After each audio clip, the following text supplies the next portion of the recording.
So I'm joined today by ABC correspondent James Longman. James, how are you? I'm not bad. I woke up only a couple of minutes ago, so I'm groggy. Lockdown life. Yeah, Lockdown life. exactly. Yeah. Should see what I'm How? wearing on my bottom half. I think most people are wearing pajamas when working from home these days, so I think that's allowed. How have things been for you with the pandemic? Well, it's been a mixed bag, I think. It's my job to cover it, so I've done a fair bit of traveling. I think 11 or 12 countries last year, but it's getting more and more difficult to kind of navigate and operate during the pandemic. But we're finding ways to do it. And then when I'm at home in Britain, it's like everyone else, just kind of crossing my fingers and hoping I don't get it and staying indoors. And but thankful recently that my mum got vaccinated, so there's that. There's good news. There is hope on the horizon, and I suppose from a correspondent's point of view, you're looking at it through a very different lens, as well as people who are looking at it from personal perspective. You're looking at it from a kind of objective perspective. And I know you covered a lot of the early days of the pandemic in Europe. Are there any kind of standout memories from you of how things have progressed in the last 12 months?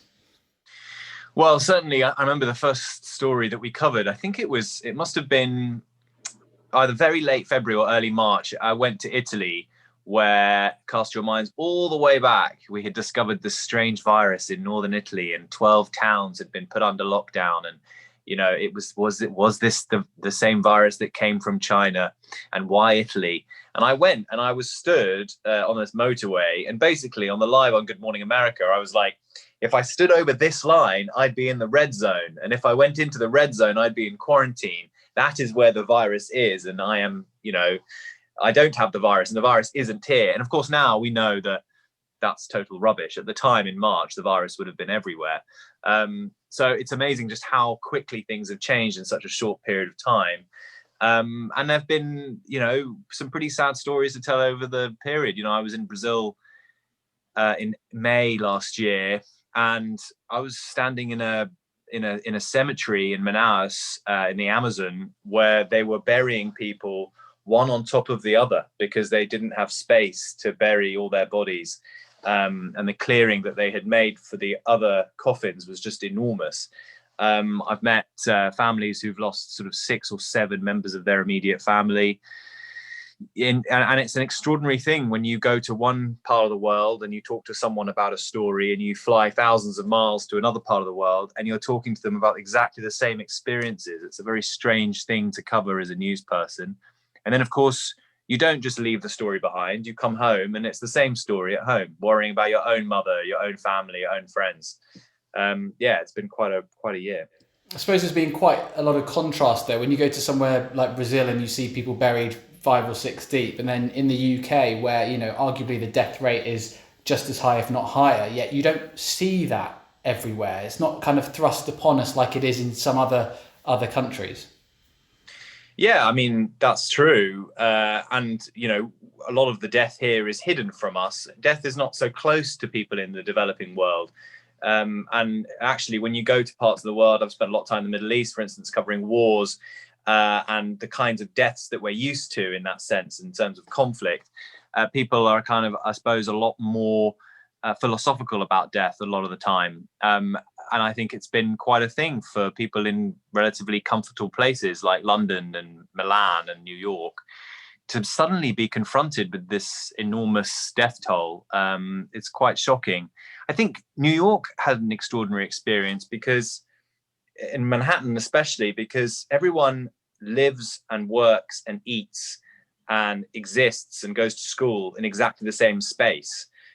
If you think about London, you tend to travel between places. We've kind of separated things out. But for people in New York during the pandemic, sitting at home in their apartments, they would hear sirens day in, day out of people, and people were being transported to hospitals just across the road from them. It was very, very intense. So the trauma in the United States has been pretty profound as well. For sure.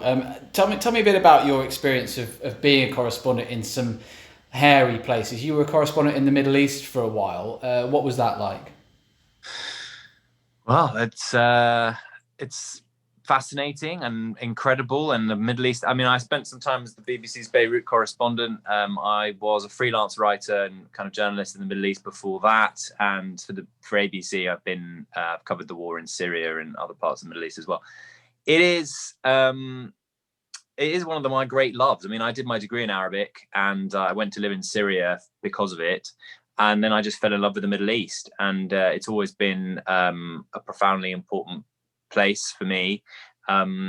Covering the war against ISIS, it seems like so long ago. It was actually almost exactly a year ago last week that I was in Syria covering the American withdrawal. That seems like it was a lifetime ago, but actually at the time. And then if you remember, just a few months before that, it was the fall of Baghouz, the last ISIS stronghold. There've been some pretty hairy moments, but I live to tell the tale. Above all, I think the thing that I'm most interested in my job is speaking to people, meeting people who have all sorts of different experiences, but ultimately realizing that whether they are some woman who's been forced to marry an ISIS fighter in some miserable camp in Syria, or the wife of someone who's died of COVID-19 at a hospital in Sweden, we all have the same ultimate ambition in life, which is to be happy and have a family and be warm and comfortable in our lives. So that's what keeps me going, meeting interesting people. One of the things people may know you for is the work you did in Chechnya in terms of exposing the rife homophobia there. You were brave enough to come out on camera while over there. Tell us a bit more about that and that experience.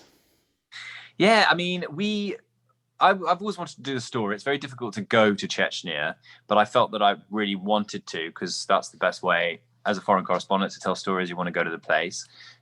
We knew we wanted to speak to some people who had been victimized, and we found some victims who had managed, thankfully, to get out. But we also knew, and so we spoke to them in places like Canada and the Netherlands. But we also knew we wanted to go. And the night that we had no plan. I mean, we'd said to the Chechen authorities, look, we're coming, and we know and this is going to be part of what we're going to ask you. And they were like, yeah, there's nothing to see here. It's fine. A lot of bravado.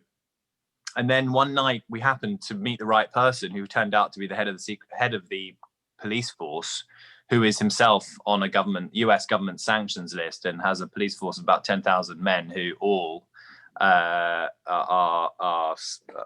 rumored to have carried out this torture.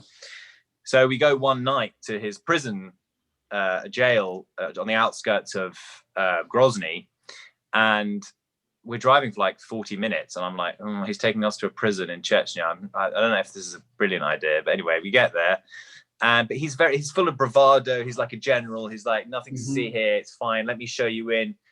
So we get to this police station, and he's got all his policemen lined up outside with their guns, very proud of themselves. And I had asked him before about LGBT abuses, and he'd kind of done the whole, there's nothing, we don't have gay people in Chechnya. What are you talking about?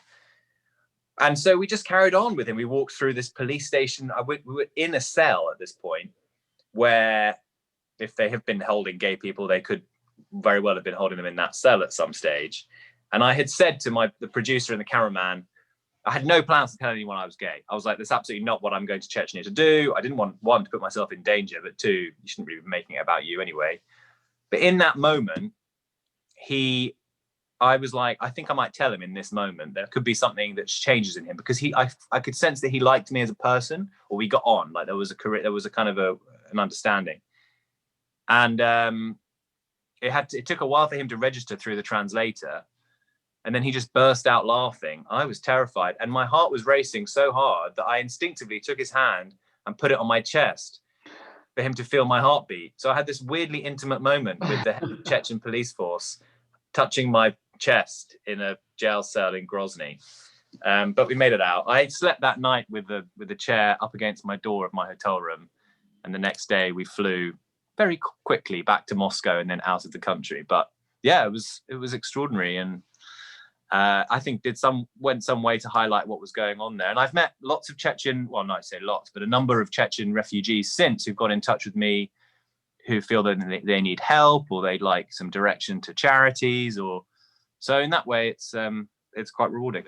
Absolutely, really rewarding. And you've lived in places and been an openly gay man in places where it's not legal and it is actually quite dangerous. How does that sit with you? what I always think is that there's what a government makes law, and there are kind of social understandings and social norms and cultures, and those two things are often quite different. For example, in Lebanon, it's officially illegal to be gay, but they haven't actually arrested anyone for being gay in a long, long time. And that's actually, as we know, these things are hangovers of the colonial experience. You have to be conscious of people's cultures. You just do. It's not okay to turn up in a place and, stand in the middle of a square and start kissing someone. Alex and I took Alex, my boyfriend, to Beirut a couple of years ago, and he absolutely loved it. There's no way that I'm going to stand on a street corner and touch his ass and lick his face because it's my right. I just don't see things that way. In the same way as I don't expect people to come to Britain and act in a way that wouldn't be in accordance with our own beliefs and belief systems and cultures. So all you can do is hope to lead by some kind of example. And if, for example, that man in Grozny, the Chechen policeman, if in meeting him in some tiny way, I shifted his perception of what it means to be a gay person, if over the course of the day where we knew each other, I had made some impression on him as someone he found interesting or amusing or charismatic, and in the end, I disappointed him, quote unquote, by telling him that I was gay. Who knows? 5-6 years from now, he may remember that random journalist who came to Chechnya and he said he was gay, and he was a bit different to other gays that I've met. And so it's really by leading by some kind of example rather than forcing anything, because force just doesn't work. The name of our website is Travel Gay. You are a traveling I'm a gay. travel gay. You are a travel gay, yeah, exactly. Look, I know you quite well, James. We used to live together for a year or so I know where all the bodies are buried. Just remember that. But for those that don't know you well, what do you think would surprise them about you that they don't know? Oh God.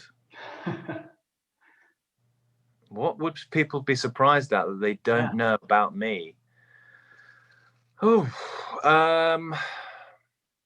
I honestly cannot think. I used to really want to be an actor when I was a kid. Is that helpful to you? That's good. I'm quite open about who I am. Exactly. You are, which is great. I'm appalling. I cannot count. I'm basically innumerate. I'm really bad at maths. Or cook, from what I can remember. Or cook, yeah, I can't. I'm really bad. I'm actually kind of mostly crap at most things. So you're good at your job. That's a good start. Well, it's a bit of a fluke. But yeah, I'd say I don't know. What people not know about me? I don't know. I'm pretty open about most things. Yeah, it's good to keep something back, I guess. When it comes to travel, then, you and I both share a love for places like the Seychelles. We've both been. We love places like that. Is there anywhere else on your list that really wowed you, surprised you? Whether that was through work, through vacations. I said probably the most exciting place I've been is probably the Antarctica. I went to Antarctica for work, and this is something that tourists can do. You can go and sort of tag. Well, we went with a research team tagging humpback whales. I mean, it was extraordinary. That was just otherworldly to be on a continent that no one else. Well, I think at any one time there's only about 4,000 people on Antarctica. It's just mad. You have to think of yourself that there are not many people there. Other places I've been amazed by. New Zealand is one of the most beautiful places I've ever been in my life. I mean, it's just extraordinary, and New Zealanders are amazing as well. A place I'd love to go that I've not been, and is the top of my list to go, is Hawaii. I've never been, and I've heard extraordinary things about it. So, and it seems to be one of those places that a lot of people have been, and I haven't. So I want to get it. I want to get there. Well, I guess you're hanging out with a lot of Americans in your job these days, so maybe that's why a lot of them have been to Hawaii. Yeah. It's so far away. I mean, Hawaii's. I thought it was just a quick hop, skip, and a jump over from San Francisco. It's like 5 hours. Yeah. It's like flying to Tel Aviv for us. You've been to Tel Aviv as well, right? Yeah. That's a fun city. I mean, look, my favorite places in the world, I think Damascus is the most extraordinary city I've ever been. I have an interest in history, and I lived on a street which is named in the Bible. I mean, I don't think many people would say Damascus is at the top of their list, though. So that's really interesting that you've kind of thrown yeah, that it's out a there. shame. I mean, we get these. I think people of our generation growing, if you think now, if someone said to you they love the idea of going to Iraq or Afghanistan, you'd think, because all you've ever known really for most of your conscious life is these places being in, there being war. Well, for me, it's Damascus. And I think a lot of people coming up now will think Syria, no, it's horrible. But actually, if you take the time, you'll find Damascus is one of the most extraordinary places, one of the oldest continuously inhabited cities on Earth. It has basically every single civilization that's ever walked the planet has left its mark in some way in that city. And it is amazing. So Damascus is really... You'll have seen it change loads just in the few years that you've known it, right? Yeah, and unfortunately, I can't go back, because if you go into the north of Syria and to report on the war, you're going in with non-government forces, which means that they blacklist you, which means that because it's controlled by the government in Damascus, they blacklist you from being able to fly in. Look, I hope something changes. I'd love to be able to go back to Syria. I don't feel as a gay man living in Syria that I felt any particular threat. I think there's a certain level of privilege. Well, there's an enormous privilege that comes with traveling as a foreign gay person versus when you are native to that place. And gay people in countries around the world that we would visit have a very difficult time of it, whereas we can live, in slight ignorant bliss. And it's also about class and social, there's all kinds of socioeconomic reasons. But the point is, my experience in Damascus was amazing.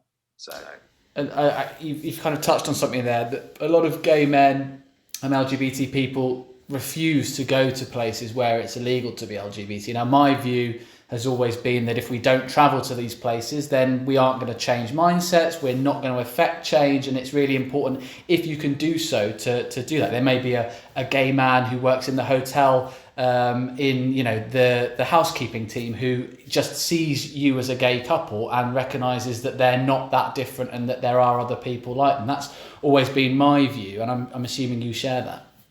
Oh, totally. Every time I go to a place where it's not okay to be gay, I mean, I'm not sure. I don't go everywhere waving a gay flag, but if you may not know if you met me, but if you look me up on Instagram, you'd see that I was gay. And I've had countless times. I mean, I was on a trip. I was in Turkey a few months ago, and this guy in a coffee shop, I could tell, you just know. And he was gay, and he knew I wasn't. After the third time I'd been to get the morning coffee, because we were based at this hotel, he said, can I speak to you? And I said, yeah. And he sat down with me, and through Google Translate, because his English was appalling, he was telling me that he was gay and he felt worried about what to do. And how privileged that I can have that kind of conversation with someone, and how great for him that he can meet someone who's not about to punch him in the face because of his sexuality. So, yeah, I mean, in just about every country I go to, I think apart from Chechnya, I've met gay people living in secret who actually come up to you and ask for advice or make contact in some way. And yeah, absolutely. You shouldn't shut yourself off like that. It's not the fault of anybody living in a country where homosexuality is banned that is the case. And if you cast aspersions like that, I mean, if you don't, it's the same as saying you don't like Boris Johnson, so no one should ever visit Britain. It's just not the case.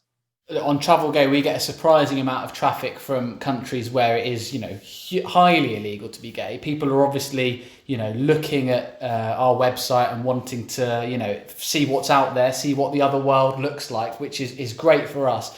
If you had a message to those people who do feel trapped or feel isolated in some really tricky places, having been to some of those places yourself, what would that message be?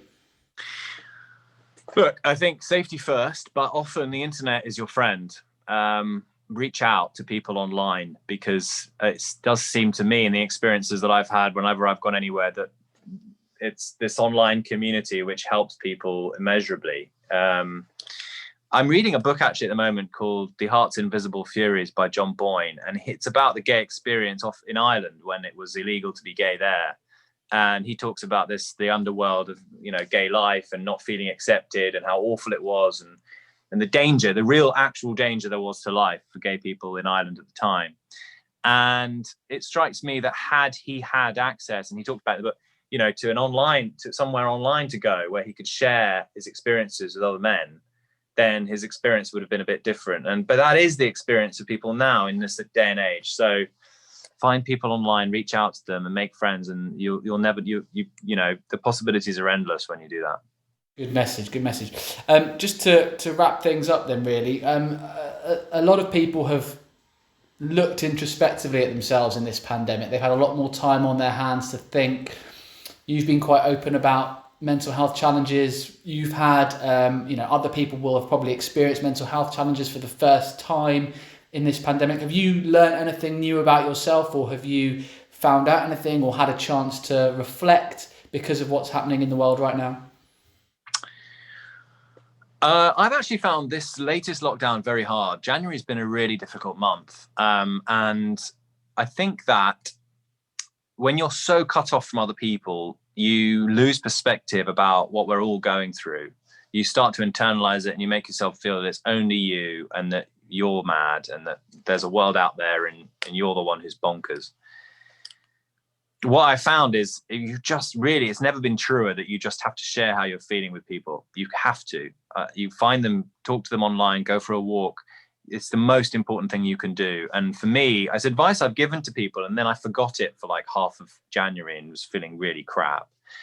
And so it's amazing what a valve that is. So I have not learned anything about myself other than I forgot the advice that I used to give to people when I was feeling happier before lockdown. And I think that you've honestly, talking is the thing. It's the magic trick, the valve that releases all the pressure. So that's all I can say to people. Just talk to your friends if you're feeling blue, but and get some perspective on how every single human is feeling at the moment. Good advice. There's been a lot of talk within the gay community of, and a lot of division actually over people traveling at this time, especially in America. A lot of Americans, not a lot, but a number of gay Americans traveling down to Mexico to circuit parties, and then coming back to the US and not quarantining, that kind of stuff. It's caused a lot of division. There's Instagrams like gays over COVID, things like that. What's your take on it all? Look, I just think we've got enough to worry about without judging each other. And those sorts of websites, as much as I understand it and the anger, I probably don't help when you further victimize people. Gays are very good at victimizing each other. And the gays over COVID thing was funny. But boy, I mean, you could lose people their jobs, doing that. You could say, serves them right, and maybe it does. But I don't know. I found all that to be quite bad. You just don't know what's going on in people's lives and how they're dealing with things mentally. It's obviously wrong on the face of it to break COVID restrictions. It absolutely is. But I just don't know if it's anyone else's place to start making wild judgments about other people's lives. And it wasn't just gays either. It was just that gays are quite good at using Instagram, so we all knew about it. I think possibly the slightly more intelligent people had decided not to post about breaking COVID rules, and we just didn't know about it. So a lot of stuff under the radar, I'm sure. And just finally, when this is all over, where is on your bucket list? Where does James want to travel? Where are you going to go on honeymoon as well? You're engaged now. Well, we were thinking about getting married in Greece. Mamma Mia style. September.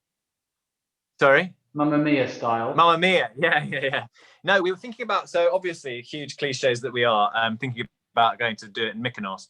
But we've realized that I would have to sell a kidney to get married in Mykonos. So we're just trying to work that out, I think. But honestly, the thing I most want to do is get in the car and drive to Alex's house, his parents' house in the Cotswolds, and just spend the weekend there. That's the thing I really, really want to do. So we'll be doing that as soon as we can. But until then, we just have to sit tight. James, thank you very much for your time. Stay safe and see you soon. Thanks, Darren.